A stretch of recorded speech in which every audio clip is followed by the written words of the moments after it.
السلام علیکم ورحمۃ اللہ وبرکاتہ۔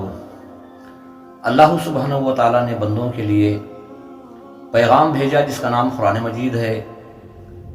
بہت ساری آیتیں ایسی ہیں جو انسان کو اس کی زندگی کا اصل مقصد سمجھاتی ہیں، بس انسان غور و فکر کرنے سے عاجز ہے۔ تو میں آپ لوگوں کے سامنے آج سورہ ابراہیم کی 21 نمبر کی آیت کا ترجمہ کروں گا۔ انشاءاللہ اس میں غور و فکر کر کے دیکھیں، کیونکہ انسان کو مرنے سے پہلے جو کچھ کرنا ہے وہ موت سے پہلے ہی کرنا ہے۔ موت کے بعد صرف اس کا حساب و کتاب ہے اور اس کا انجام ہے۔ وہاں کوئی عمل کرنے کا یا توبہ کرنے کا یا رونے گڑ گڑانے کا کوئی موقع نہیں ہے، اور ویسا ہوگا بھی تو اس کا کوئی فائدہ نہیں ہوگا۔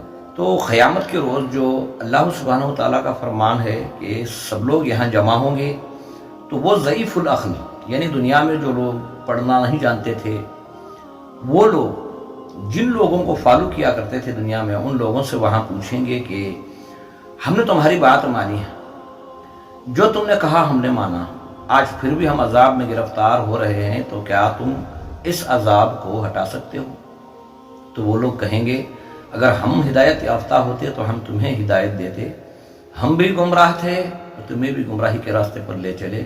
اب چیخیں چلائیں، صبر کریں، روئے گڑ گڑائیں، جو کچھ بھی کریں گے تو ہمارے لیے برابر ہی ہے، چھٹکارے کا کوئی راستہ نہیں۔